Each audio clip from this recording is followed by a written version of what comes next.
오늘은 세상 사람들은 어제부터 시작을 해서 또 연휴라고 사회로 바다로 다 놀러 가는 그런 날입니다. 또 오늘이 쉬는 날인데 이렇게 또 주일과 겹친다고 또 대체 연휴까지 줘서 내일까지도 쉰다고 해서 빠르면 목요일 저녁부터 늦으면 금요일 저녁부터 그렇지 않으면 토요일부터 시작해서 2박 3일 이상으로 막 놀러 가는 그런 날이긴 합니다. 그런데 무슨 날인지는 알고 그렇게 노는지 좀 궁금하긴 합니다. 그런 달력을 보고 개천절 해서 하늘이 열린 날이다 이렇게 생각을 해서 이름은 알겠지만 그러니까 뭔지 얼마나 알지 궁금하긴 합니다. 우리 민족은 참 멋있다고 생각이 드는데 민족을 시작하는 날이니까 어떻게 보면 개국일 이렇게 말해야 되는데 개천절적으로 보니까 우리나라가 참 대단한 나라, 대단한 긍지를 갖고 시작하는 나라가 아닐까 하는 생각을 해봅니다.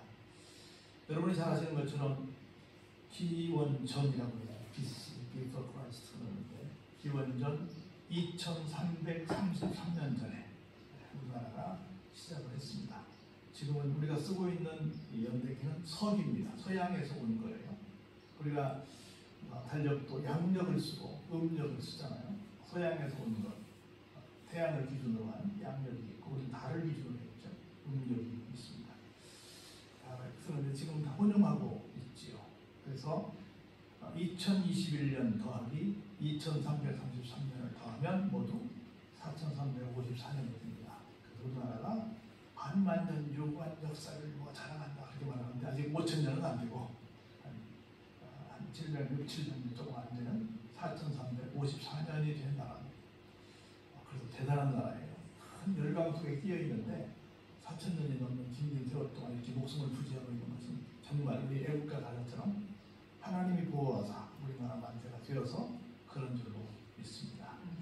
여러분이 잘 아시는 것처럼 우리는 처음에 시작할 때부터 하늘을 열었다 이렇게 생각을 했고 두 번째로는 우리 민족의 이념은 홍익인간이다 그렇게 했어요. 홍익 돈가스 아실 텐데 홍익인간은 잘 모르시죠? 홍자는 넓다, 넓을 홍 그러죠? 넓을 홍자라고 쓰는데 넓을 홍, 이 익자는 이익을 나는 거예요. 그 인간은 인간입니다. 널리 사람을 이롭게 한다 하는 말이 홍익인간이에요. 어떤 나라를 시작하면서부터 많은 사람들을 이롭게 하자 하는 그 목표를 가지고 나라를 세운 나라가 얼마나 있겠어요. 제가 볼 때는 아마 흔치 않을 거라고 봅니다. 대단한 민족이라고 생각이 들어요. 그래서 여러분이 잘 아시는 것처럼 한국이 세운 고조선부터 시작해서 직전 조선까지 그리고 지금 대한민국까지 우리나라가 많은 이름들을 바꿔왔지만 대단한 민족으로서 지금까지 살아오고 있어서 지금은 명실공히 세계 200여 개 나라 중에서 경제 대국 한 10위권에 들어가는 나라가 됐고 엊그제 우리 10월 1일 국군의 날 군을 아시겠지만 세계 군사 대국은 몇이라고 해요? 6위가 된다고 합니다. 그 정도로 이 작은 나라가 세계에서 탑 10 안에 들어가 있는 대단한 나라가 되어 있습니다. 다만 아직까지도 우리에게 좀 풀어야 될 숙제들이 많이 있습니다. 이게 뭐냐면 불평등이 좀 심합니다. 그렇죠? 불공정이 심해요. 불공정하니까 불평등하죠. 그래서 안타까운 세상에 놓여져 있어서 좋은 것들이 많은데 좀 마음이 아프다 하는 생각이 듭니다. 이 우리의 상황을 잘 직시하는 한 영화가 나와서 우리나라도 그렇고 전 세계에 많은 반향을 일으키고 있는 한 영화가 있죠. 무슨 영화죠? 오징어 게임이라고 하는 영화입니다. 여러분들 아마 저도 못 봤습니다만 저도 검색을 통해서 확인을 해봤는데 오징어 게임은 여러분 뭔 줄 아시죠? 옛날 우리는 어렸을 때 잘 무슨 말인지 모르고 수리미 가이센이라고 했어요. 수리미는 이제 오징어죠. 가이센은 이제 게임이야. 일본 말인데 우리말로 바꿔 말하면 오징어 게임인데 저는 아마 세상에서 둘째가 나면 서운할 정도로 어린 시절에 굉장히 많은 놀이를 하면서 살았어요. 여러 가지 종류를 다 제가 언젠가 글을 써서 제가 방송국에 보낸 적이 있습니다. 채택이 됐는데요. 원래 이렇게 놀았다 보니 너무 길다고 줄여가지고 조금만 읽어줬다. 그런 시절이 있습니다. 그리고 상도 받고 했는데 그래서 굉장히 많은 게임들을 제가 했는데 그때 가장 했던 게임 중에 가장 재밌었던 게임이 제가 기억하기에 오징어 게임. 그걸 이번에 영화에 만들었어요. 제목이 오징어 게임. 혹시 어렸을 때 오징어 게임 해보신 분? 호감사님 해보셨죠? 해보셨어요. 뭔 제목이 뭔지 몰라서 그렇지. 처음 들어봐요. 수림이 라이센 해봤어요? 우리 이건아 애들 하는 거 봤어요? 우리 여주사님 보셨어요? 본 거 같아요. 본 거 같아요. 제가 다음에 지금은 여기 못해요. 여기는 못하고 마당에서만 할 수 있어요. 콘크리트나 아스팔트를 못하면 넘어지면 다치니까. 흙으로 되어 있는 데지만 할 수 있는 게임이에요. 다쳐도 못합니다. 그래서 아마 지금 다 어디 가면 포장을 해버려서 그 게임을 할 장소가 별로 없을 거라고 생각이 들긴 합니다. 잔디밭이나 넘어져도 다치지 않는 곳에 가서 하는 그런 것이에요. 오징어 게임 굉장히 재밌어요. 제가 해본 게임 중에는 제일 재미있었고, 그리고 저희 어렸을 시절에 했던 게임 중에 제일 많이 했던 게임이 그 게임이었습니다. 언제 한번 제가 여러분들 우리 소풍 한번 가면 그 넓은 마당이 있으면 제가 방법을 알려드리겠습니다. 예산에서 해보셨습니까? 해봤을 건데 뭔지 뭐 무슨 말, 지역마다 그 게임에 대한 이름이 다르니까 잘 모르더라고요. 전 국민이 다 했는데 여러분 잘 몰라서 좀 그렇습니다. 근데 오징어 게임에 대한 영화를 조금 제가 소개하면, 왜냐하면 세계적으로 반향을 일으켰습니다. 어떤 젊은 친구들이 빚을 졌어요. 지금 다 빚쟁이들이잖아요. 빚을 갚을 길이 없는 거야.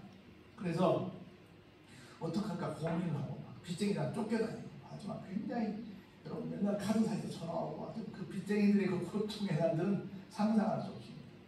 그런데 어느 날 누가 제안을 합니다.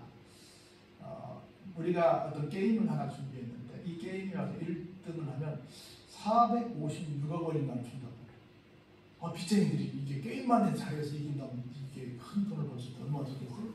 그래가지고 그 빚쟁이들이 모이기 시작해요. 한 곳에 모여서 게임을 하게 되는 겁니다. 조금 안타까운 얘기지만 실미도에 끌려갔던 젊은 친구들이 거기 오면 뭐 먹을 것이 되고 미래가 보장되게 가는 것처럼 그런 친구들이 모여있는 거예요. 그런데 게임을 했어요. 그 게임이 뭐냐면 우리 어린 시절 했던 게임들이야.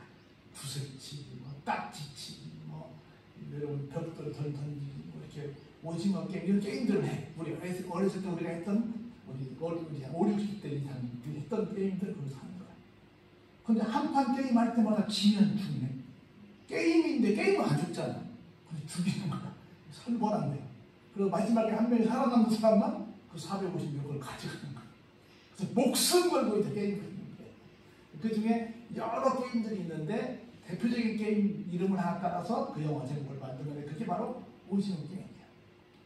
그럼 얼마나 참 처참한, 빚 때문에 어쩔 수 없이 갔지만 그 게임을 해야만 하는, 그 게임을 하지 않으면 내 인생에 소망이 없는 젊은 화상들의 그 아주 몸부림치는 장면이 거기에 극명하게 보이는 거야. 이게 뭐예요? 그들은 이렇게 말합니다. 이 게임의 장에서 죽는 것보다 지금 빚으로 얻어지는 현실이 더 어렵다. 어떤 사람은 6년 근무하고 퇴직금을 수십억 받는다. 어떤 사람은 귀에 이명이 좀 생긴 한대가 생겼는데 그걸 가지고 어마어마한 무슨 산재를 받았다. 어떤 사람들은 뭐 어떻게 했는데 뭘 받았고 어떤 사람은 이렇게 해서 속된 말로 유전무죄. 돈이 있으면 큰 죄인도 죄가 없어지고 무전유죄. 돈이 없으면 죄인 아닌 사람도 죄인이 되는 이런 세상을 살게 됩니다. 차라리 이 게임의 장이 그런 세상보다는 더 행복하더라. 그래서 지금 코로나 이 팬데믹 때문에 온 세계가 어려워 죽고 있는 상황에서 정말 이 어려운 삶의 지경을 너무 잘 묘사한 영화다. 우리의 삶의 자리를 정확하게 직시한 영화다. 그래서 온 세계가 이 게임을 두고 굉장히 반향을 지금 보이고 있어. 그러면서 그런 어떤 굉장히 시사성이 큰 영화이긴 하지만 거기에는 오징어 게임이 너무 특별히 감동적이다. 그래가지고 전 세계 사람들이 오징어 게임을 배워가지고 동네마다 그 게임을 지금 하고 있다는 거야. 오징어 게임은 뭐냐면 제가 다음에 설명하는데 그냥 한 가지만 얘기하는 거냐면 공격과 방어로 두 팀이 나눠서 싸우는 거예요. 그런데 공격과 방어하는 모든 팀원 전체 중에 죄송하지만 조금 부족한 아이가 하나 있는 거예요. 좀 예를 들어서 다리가 좀 불편하다든가 힘이 좀 약하다든가. 왜냐하면 그것은 처음에는 모두가 다 한 발로만 뛰어다니면서 게임을 하는 거거든요. 그러다 나중에 이제 조건이 되면 두 발로 가는데 한 발로만 걸어 뛰어다니니까 깨금방에 뛰어다니니까 힘이 약한 아이들은 싸움도 하기 전에 그냥 가다가 픽 쓰러지는 거야. 그러니까 딱하잖아요. 그런 친구 게임 같이 하고 싶은데. 그래서 연약한 친구들에 한해서는 한 번 죽으면 한 번 살려준다. 원아웃 그냥 원 스트라이크 아웃이 아니라 한 번 죽으면 한 번 더 할 수 있는 기회를 준다. 다른 친구들은 한 번만 죽으면 죽는다. 그래서 연약한 아이들도 함께 끝까지 게임에 동참할 수 있도록 배려하는 게임이 이 오징어 게임이에요. 그럼 이렇게 게임을 이렇게 배려하는 게임을 여러분들 게임에서 한 번 죽었는데 너 그냥 한 번 더 살아. 이런 게임 봤어요? 그런 게임이 없어. 근데 이 게임은 그렇게 배려하는 게임이야. 그래서 몸이 약한 친구들도 좀 더 오래 살아서 그 게임에 함께 동참할 수 있도록 하는 그런 게임인 거야. 그래가지고 온 세계가 이야 기가 막힌 게임이다. 감동이다. 모두가 지면 죽는 세상에 저도 살려주네. 죽어도 살려주네. 이런 반응을 보여주는 거예요. 그래서 이런 세상에서 우리가 지금 이 개천절을 맞이하고 있어. 과연 하나님은 우리를 어떻게 사랑하시고 계시는가? 우리는 과연 하나님이 세우신 이 나라에서 어떤 고백을 하며 살 것인가를 오늘 시편 이 말씀을 통해서 한번 확인해 보면서 은혜를 나누자 합니다. 1절 한번 볼까요? 내가 하나님께 감사합니다. 근데 어떻게 감사한대요?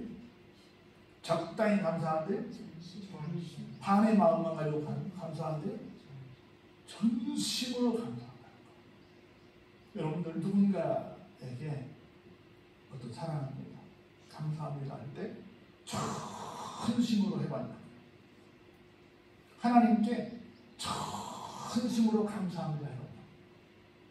하나님은 내 마음을 다하고 내 목숨을 다하고 내 힘을 다하고 내 뜻을 다하고 정성을 다하고 다를 얘기합니다. 다 해요. 전심을 다해 하나님께 감사한다. 그러면서 감사하면 뭔가를 해야 될까? 감사하면 그냥 감사하다고 말만 하면 안 되잖아요. 감사하면 뭘 하냐? 한번 같이 읽어볼까요? 주의 모든 기이한 일들을 전하리. 기이한 거예요. 신기한 일. 상상도 못했던, 나로서는 생각도 못했던 일이죠. 가만히 생각해보니 하나님이 나를 구원하신 것도, 가만히 생각해보니 하나님이 지금까지 나에게 수십 년 동안 인도해 오신 것도 그냥 된 것이 아니라 신기한 하나님의 능력이었다는 거야. 신기한 하나님의 사랑이었다는 거야. 이것이 깨달아지니까 내가 어떻게 해요? 하나님께 전심으로 감사하게 된다는 거예요. 아까 얘기했듯이 우리가 오징어 게임에서 한 번 죽었어. 그런데 이 동네 친구들, 인심 좋은 동네 친구들이 야, 너 한 번 더 살아 했던 것처럼 동네 친구들은 한 번 우리에게 기회를 줬지만 돌아보니 하나님께서 어때 우리에게 수십 번, 수백 번, 수천 번, 수만 번 또 살려줄게. 다시 한 번 해봐. 다시 한 번 해봐. 하고 나에게 기이한 일들, 사람으로 우리는 우리나라 보통 몇 번에? 33판. 보통 몇 번 봐줘요? 3번 봐줘. 베드로는 몇 번 얘기했어요? 혹시 한 7번 정도 하면 어떨까 했잖아요. 주님보다 내가 뭐라고 말씀하셨어요? 7번씩 70번이라도 무슨 얘기예요? 무한대로 또 계속 기회를 주셨다는 거예요. 그런 기이한 일들이 내가 살아오는 지금까지 얼마나 많았었다는 거지. 그걸 안다면 2절에 볼까요? 내가 주를 기뻐하고 즐거워하며 지존하신 주의 이름을 뭐예요? 찬송하죠. 지존은 절대 지존이란 말이잖아요. 최고라는 거예요. 최고로 존엄한 분이라는 거예요. 내가 주님께서 나에게 베풀어 주신 그 기이한 사건을 안다고 한다면, 그래서 전심으로 내가 감사한다고 한다면 내가 어떤 사람이 됐다는 거예요? 주님을 생각하면 기쁘고 주님을 생각하면 즐거운 거예요. 그럼 저절로 뭐가 나와요? 그분께 찬송이 나오죠. 여러분 사랑해보세요.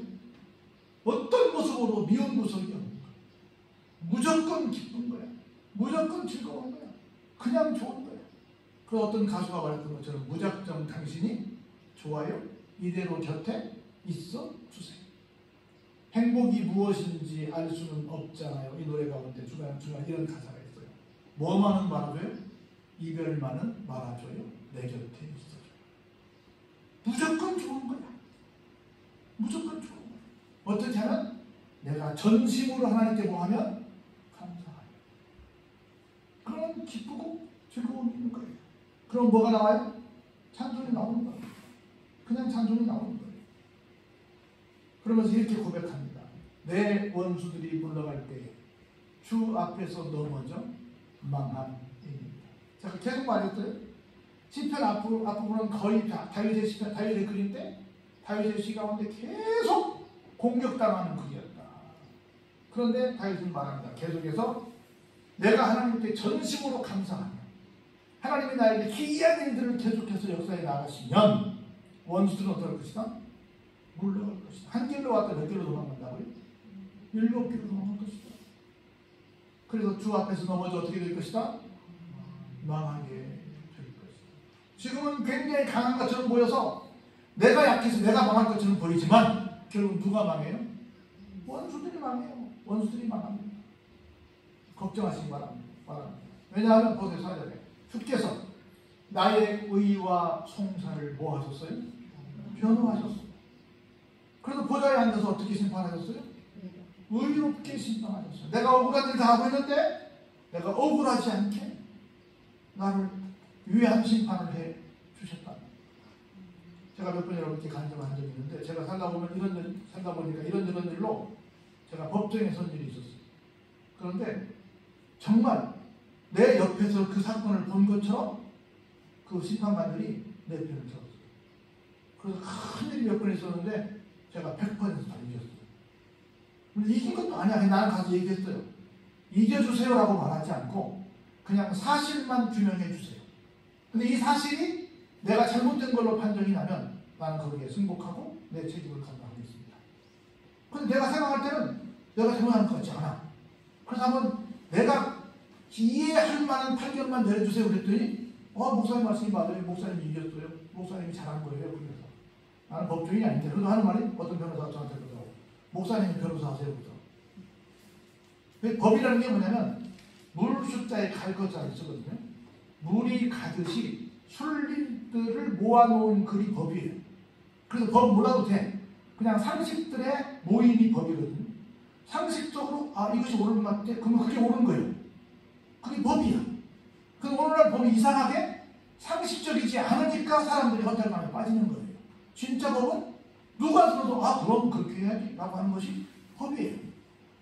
근데 막 사람을 죽였는데 한 5년 살고 나와. 이상하잖아요.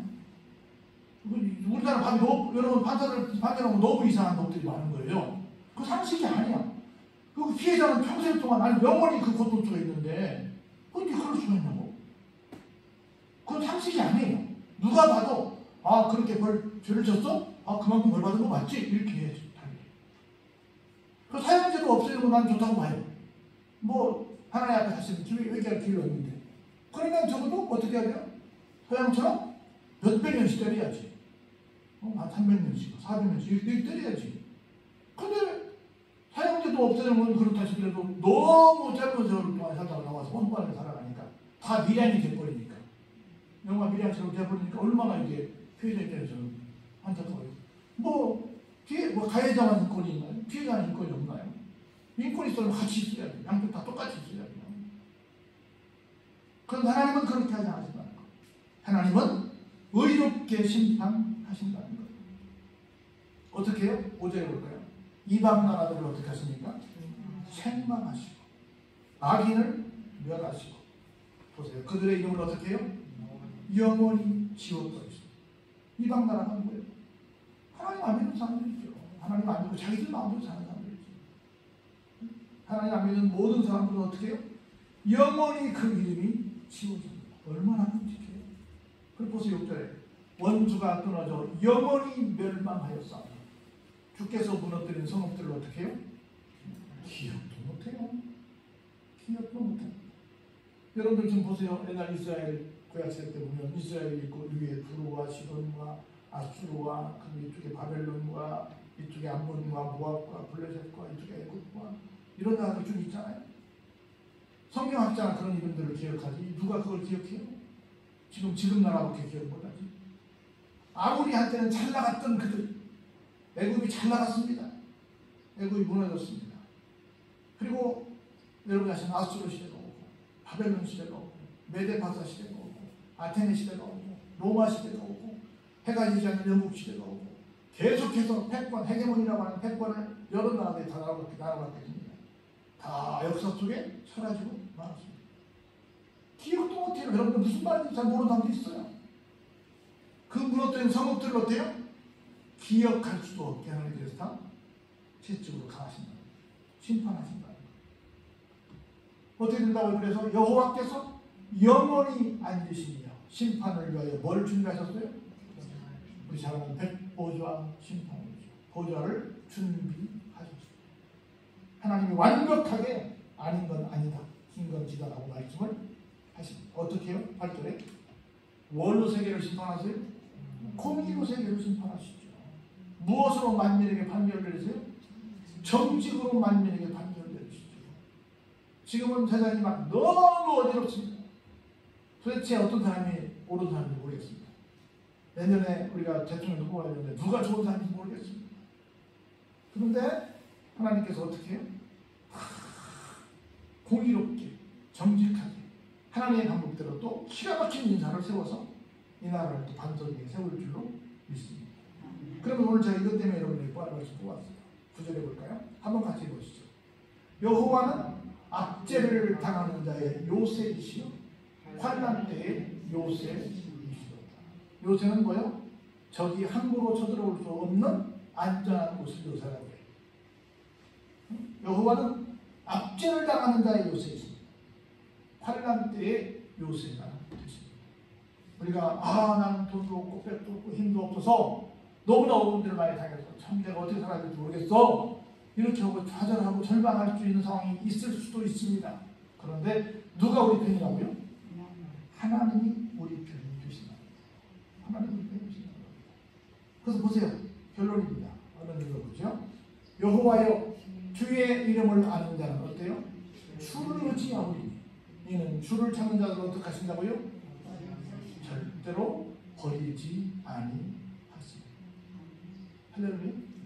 버리지 아니하시니. 세상은 힘없다고, 돈 없다고, 뭐 부족하다고, 뭐 약하다고 다 버립니다. 여러분들 잘 아는 것처럼 약자들을 무조건 그냥 죽게 했던, 이 지구상에 아주 유명했던 한 팀이 있었죠. 뭐였죠?